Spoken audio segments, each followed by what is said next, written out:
सबभन्दा पहिला हजुरलाई नमस्कार। मैले यो भिडियोमा बताउन गइरहेको छु कि जुन यानि कि हाम्रो मेरो स्टोर एप्लिकेसन हुन्छ नि त्यो यानि कि फरवर्ड कसरी गर्ने हजुरलाई टोटल स्टेपमा बताउँछु भने भिडियोमा बनेर साथ दिनु होला।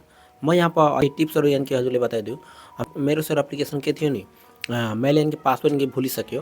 पहिला पासवर्ड के थियो मालुम थिएन भने फरवर्ड कसरी गर्छु फरवर्ड गर्नको लागि हामीले के प्रोसेस गर्नुपर्छ त्यो त बताउँछु।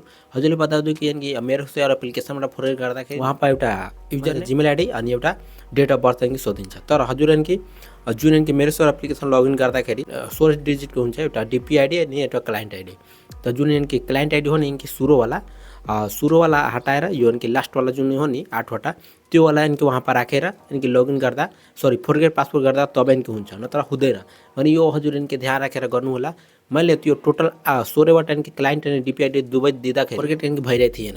भने हजुर यानि कि ओन्ली बोलिङ एउटा यानि कि दिनु होला सुरुवाला 8 वटा त्यो यानि कि दिनु होला अनि फरवर्ड यानि हुन्छ। फरवर्ड गर्दाखेरि मेरो स्टोर एप्लिकेसनबाट हुँदैन भने क्रोम ब्राउजरलाई यानि कि इस्तेमाल गर्नु होला।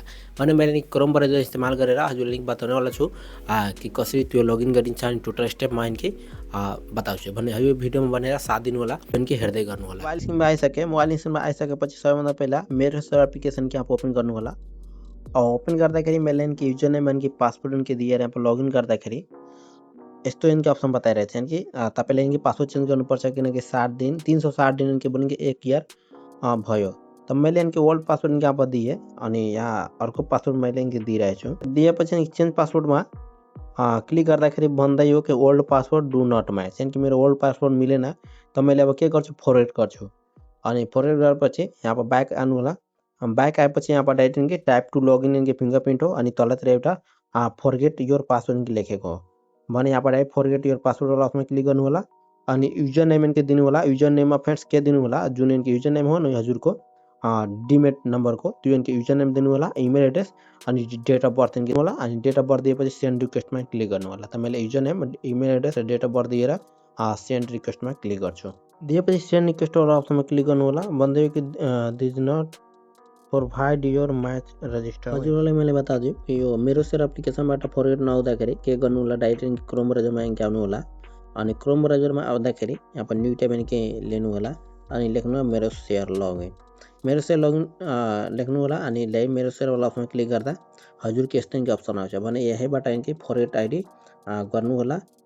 फरवर्ड आइडीमा क्लिक गर्नु होला अनि हजुरको डिपी के हो जुन ब्याङ्क खोल्नु त्यो अनि युजर नेम के हो जुन 8 क्यारेक्टरको हुन्छ त्यही लेख्नु होला अनि इमेल एड्रेस जुन इमेल एड्रेस दिनु भएको थियो त्यो अनि डेट अफ बर्थ लेखेर सेन्ड ब्याकमा गर्दाखेरि यो भइहाल्छ। सबै डिटेल मैले दिएर हजुरले बताउँदै सेन्ड मेसेज वाला उसमा क्लिक गर्नु होला। सेन्ड मेसेज वाला उसमा क्लिक गर्दाखेरि यो भन्दै यो कि new password has been send to your email address अब चेक गर्छु। इमेलमा चेक गर्दाखेरि मेरो पासवर्ड यहाँ पर आइसक्यो। अब यही पासवर्ड राखेर म यानि कि लगइन गर्छु। फेरिदेखि यहाँ अब डिपी सेलेक्ट गर्छु जुन यानि कि हजुर ब्याङ्किङ खोल्नु भएको त्यो यानि कि लेख्नु होला अनि मेरो यानि कि यहाँ पर के भन्छ यो पासवर्ड जुन पेस्ट गरेको त्यो यानि कि पासवर्ड लेख्छु अनि युजर नेम के हो त्यो यानि कि युजर नेम यानि कि म लेख्छु। म यानि कि यहाँ युजर नेम यानि कि लेख्दै हो अनि लगइन वाला अप्सनमा डाइरेक्ट क्लिक गर्छु। लगइन वाला अप्सनमा क्लिक गर्दाखेरि भन्दै हो कि ओल्ड पासवर्ड जुन कि भर्खर यानि कि मिलेको हो त्यो पासवर्ड यानि कि यहाँ पर ल्याएर पेस्ट गर्छु म अनि एउटा न्यू पासवर्ड मैले क्रिएट गर्छु। फेरिदेखि यहाँ पर डाइरेक्ट चेन्ज पासवर्ड वाला उसमा क्लिक गर्छु। हाम्रो पासवर्ड यानि कि चेन्ज भयो। अब लगइन गर्दाखेरि यो लगइन यानि कि भइहाल्छ।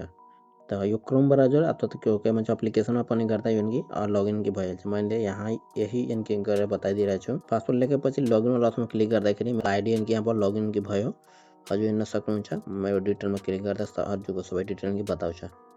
अनि यस्तो गरेर हजुर यानि कि आफ्नो एकाउन्टको लगइन पासवर्ड फरवर्ड गर्न सक्नुहुन्छ। भने भिडियो कस्तो लाग्यो कमेन्ट बक्समा जरुर लेख्नु होला अनि च्यानलमा न्यू हुनुहुन्छ भने सब्स्क्राइब गरेर बेल आइकन दबाइदिनु होला। इन गर्न चाहन्छु। Thanks for watching video.